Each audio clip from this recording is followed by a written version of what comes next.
Ya Rabbal Alamin. Melanjutkan pengajian kita, masih berbicara tentang perkara syariat, perkara tariqat, dan perkara hakikat. Disebutkan di dalam kitab Tuhfatur Raghibin ini, musannif mengatakan dalam syairnya, wa tariqatun akhdun bi ahwata kal waro wa azimatin kariyal batin mutabaddila. Dan tarekat itu ialah mengamalkan agama dengan apik, dengan hati-hati, dan dengan teliti dan sungguh-sungguh, serta melatih diri dengan mengerjakan ibadat yang payah-payah dengan penuh kesabaran, dan melapangkan hati dari kebimbangan untuk beribadah kepada Allah Subhanahu wa ta'ala. Itu namanya tarikat. Kalau kemarin sudah dijelaskan bahwanya syariat itu akhdun bidinil khaliqi wa qiyamuhu bi amri wa nahyin jalal.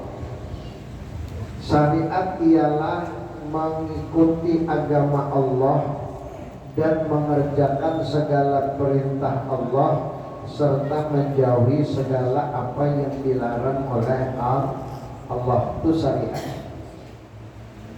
Adapun tarekat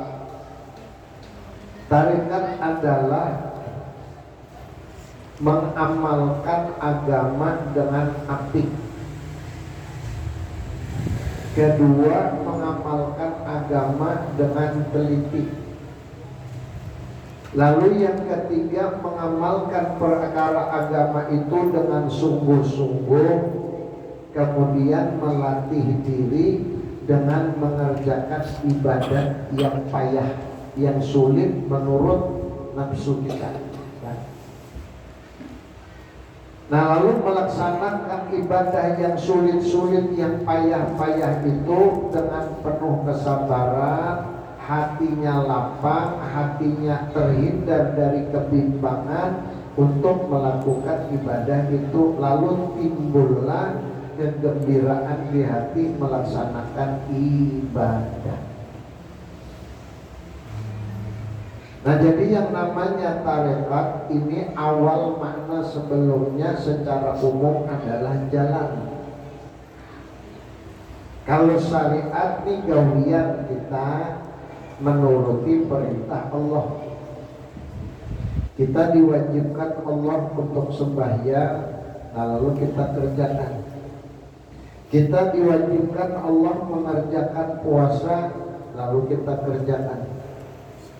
Kita diwajibkan oleh Allah mengeluarkan zakat dan melaksanakan ibadah haji bagi yang mampu, lalu kita kerjakan. Nah, dalam pengerjaan ibadah yang diperintahkan oleh Allah itu, lalu diamalkannya dengan apik. Tahu apik? Apik tahulah. Apik Matapura itu pemalar. Orang Matapura bilang jarnya apik banar nih, berarti pemalar banar, ya? Berarti engken banar, pelit dan orang Matapura. Tapi apik di sini adalah hati-hati. Mengerjakan ibadah itu tidak asal terlaksana, tidak asal mengerjakan, melainkan dia mengerjakannya dengan hati-hati. Dia tidak mau apa yang dikerjakannya itu sia-sia. Bahkan dia tidak mau pekerjaan yang dikerjakannya itu tidak mendatangkan pahala. Dia pun berupaya mengerjakan itu supaya nilainya maksimal. Itu karena apik. Jangan angkat takbir kayak apa supaya mendatangkan pahala, dicarinya cara. Ya. Salat dari takbiratul ihram sampai salam dia berupaya menuruti perbuatan Rasulullah. Bagaimana cara Rasulullah takbir, bagaimana cara Rasulullah ruku, bagaimana cara Rasulullah sujud, ini yang ditirunya.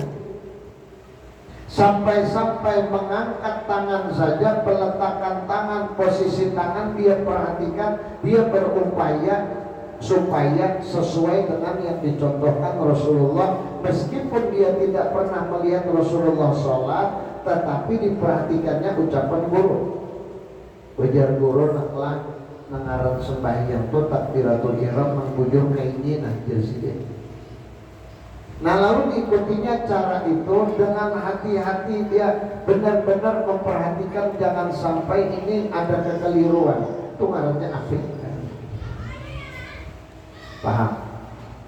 Jelas kan? Jelas. Jelas kan ngantuk kan? Jelas. Jelas kan? Nah, soalnya kalau ada diperhatikan baik-baik, bila kita ada paham, jelas ada ngerti. Sekali lagi ulang-ulang, yang namanya tarekat itu adalah akhdun bi atwa takalwara wa azimatin karyadatin mutabattilah. Bahasa Arabnya seperti itu, bahasa kitanya tarekat itu ialah mengamalkan agama dengan apik, dengan hati-hati, dengan penuh perhatian. Nah lalu dari perbuatannya yang dia berupaya apik tersebut, niscaya membuahkan hasil yang memadai. Sebatas mana apiknya dia melaksanakan syariat, sebatas itulah nilainya di hadapan Allah. Lalu yang kedua, orang yang melaksanakan perintah Allah yang namanya syariat, itu dia dengan teliti. Orang yang melaksanakan perintah Allah memakai tarekat, dia melaksanakannya dengan teliti. Jangan sampai ada yang kurang, jangan sampai ada yang terlewat, apalagi keliru. Ya. Contoh, pada saat dia membaca suratul Fatihah, dia hati-hati banget. Ada asal terbaca, nah kayak apa aturan membaca Fatihah yang benar menurut tajwid, seperti itu dia lakukan. Bagaimana cara baca surah yang baik, dia pelajari tajwidnya, dia perhatikan baik-baik cara bacanya, teliti dia mengucapkannya, maka ini namanya tarekat.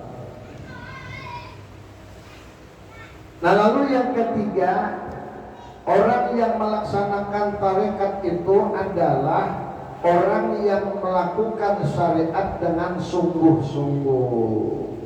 Tahu sungguh-sungguh? Bahasa kitanya bihimmat.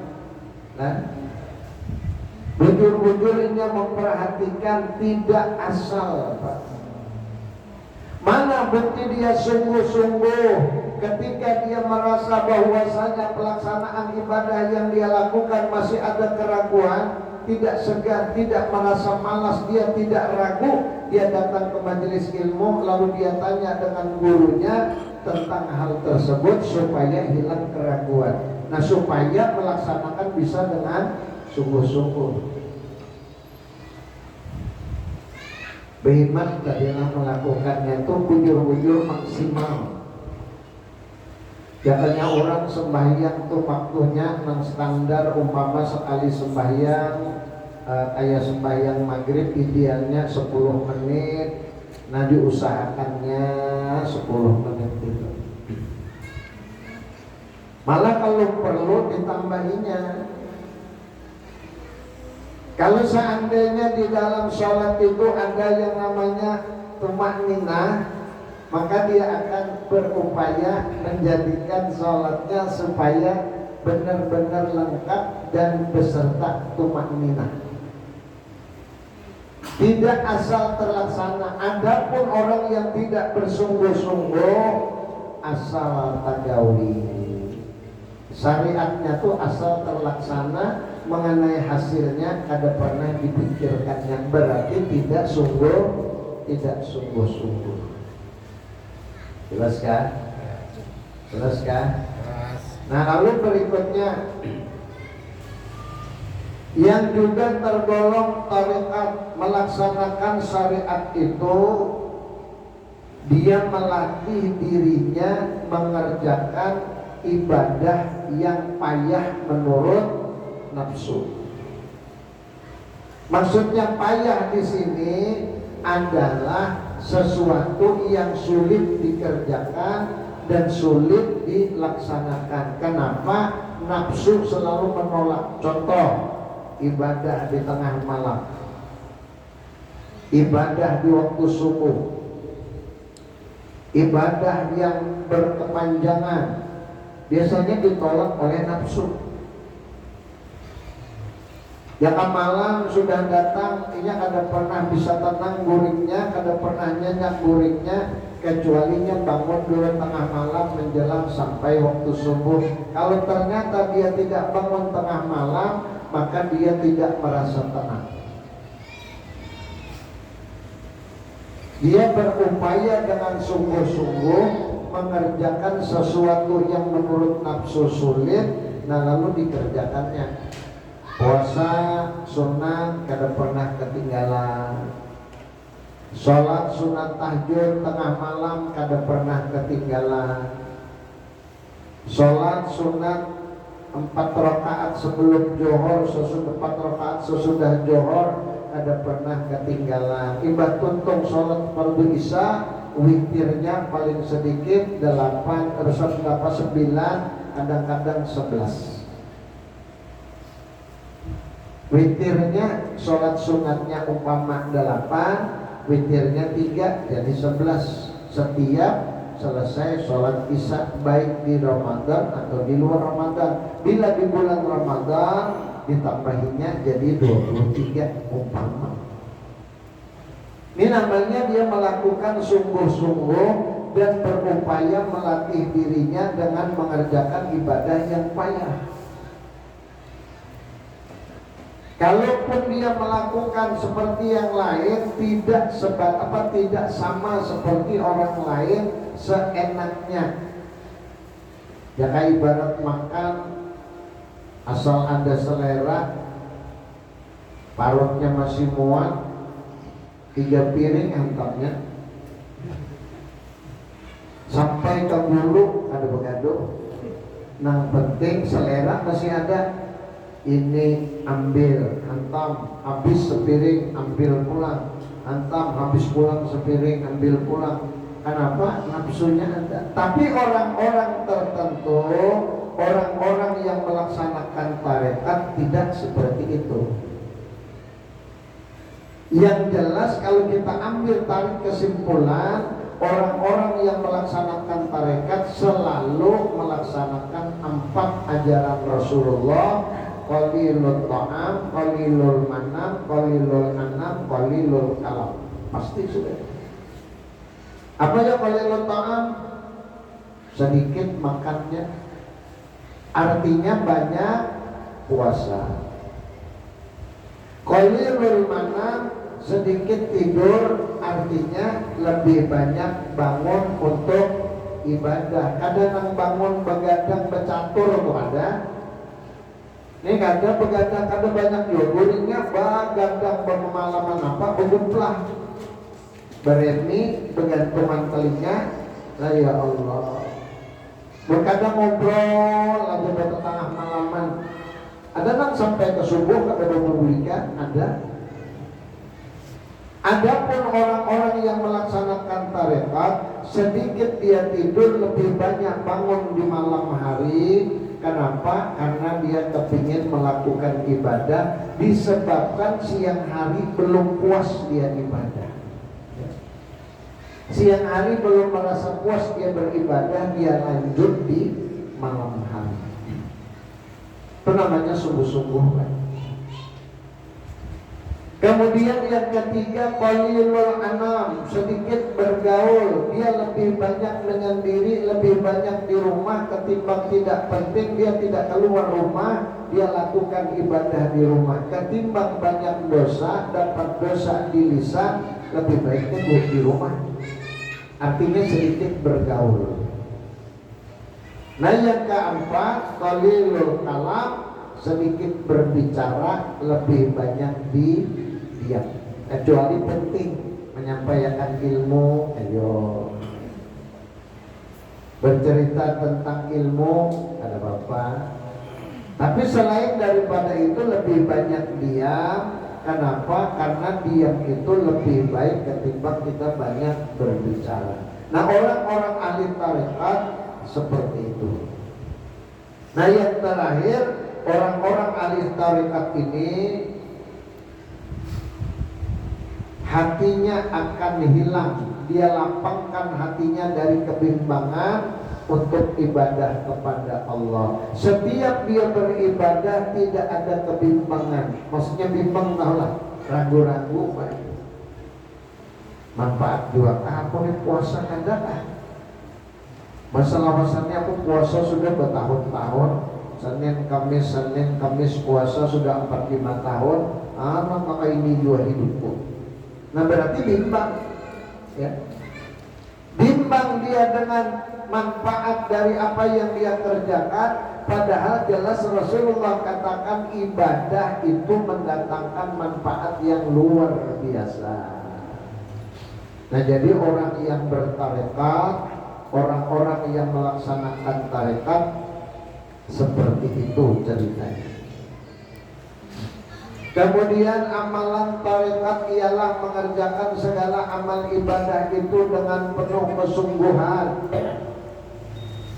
menuruti apa yang telah dicontohkan oleh Nabi kita Shallallahu Alaihi Wasallam, serta menyempurnakan adab-adabnya.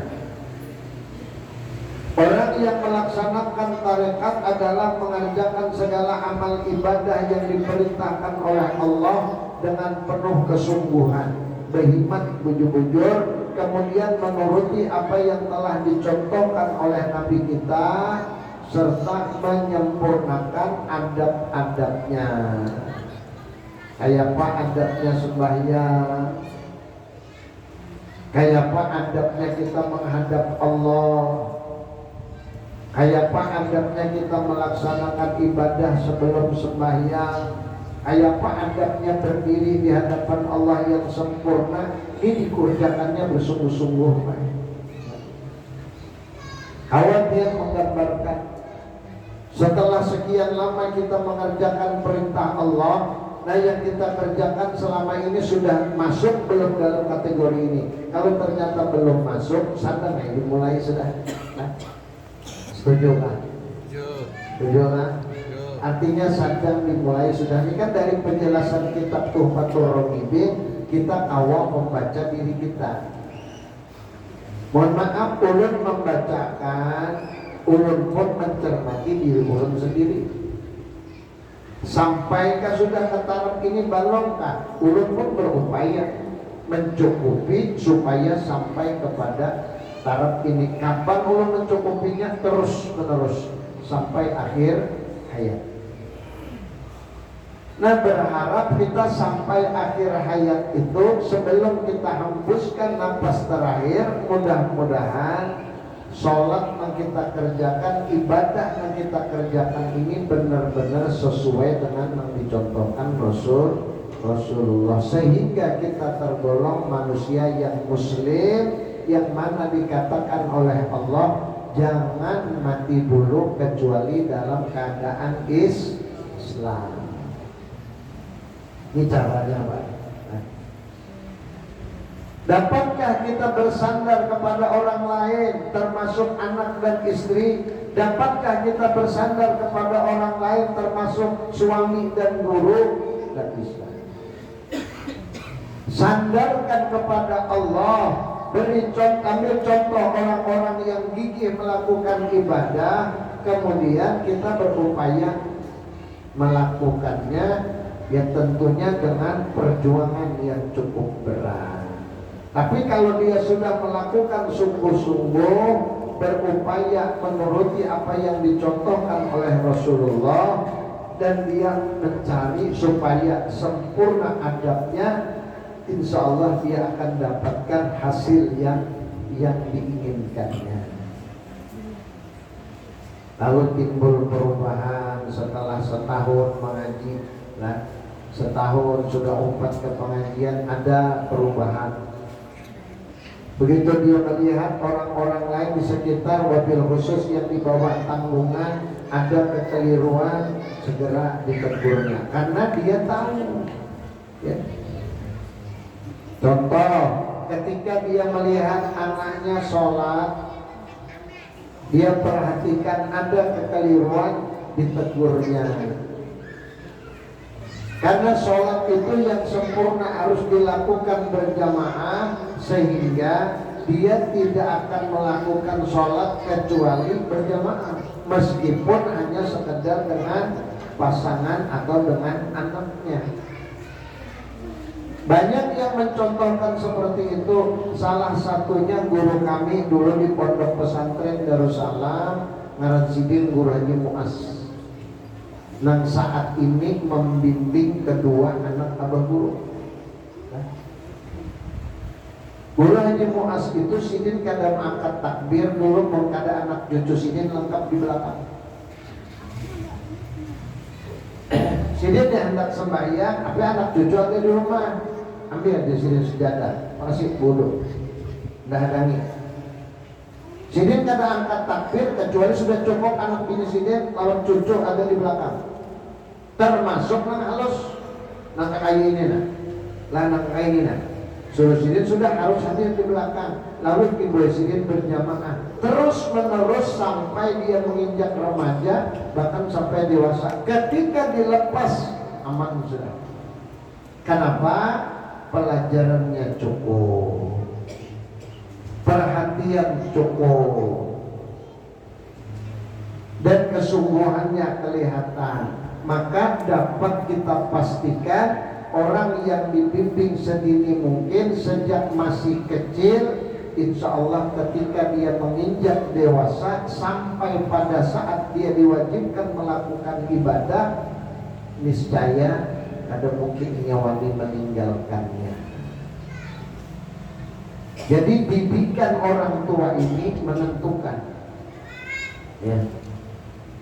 Nah, jadi oleh sebab itu bagaimana supaya anak cucu kita, orang yang di bawah tanggungan kita, bisa melaksanakan ibadah sesuai yang dicontohkan oleh Rasulullah. Minimal kita dulu. Nah, kita dulu harus paham. Nah, apabila kita belum mengerti, kita belum paham tentang cara yang baik, yang sempurna, yang sebenarnya, berat kita memberikan saran, memberikan ilmu tersebut kepada orang yang di bawah tanggungan kita. Nah, lalu nantinya ketika kita sudah punya tanggungan, punya orang yang berada di bawah kekuasaan kita, nah apa yang mereka lakukan ini berakibat terhadap keadaan kita. Contoh, kita tidak bimbing istri dengan baik dan benar, lalu ketika istri keluar melakukan perbuatan yang tidak diridhai Allah, maka ibadah kita khawatir kalau ditolak Allah. Kenapa?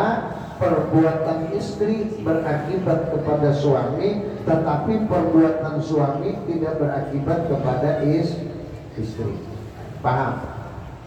Paham Nabi ya?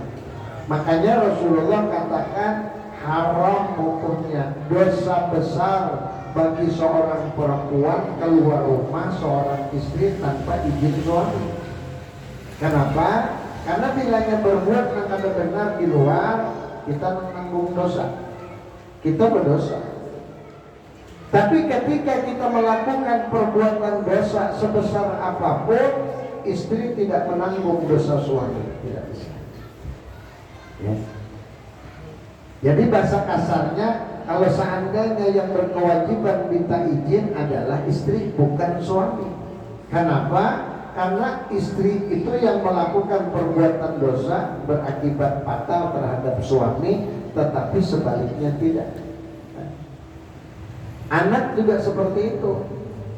Ketika anak kita keluar rumah, lalu kita biarkan, tidak kita tegur, tidak kita perhatikan, kemudian dia melakukan perbuatan dosa, tidak hanya dia yang berdosa, kita orang tuanya pun menanggung dosa, baik ayahnya atau ibunya sama berdosa berdua.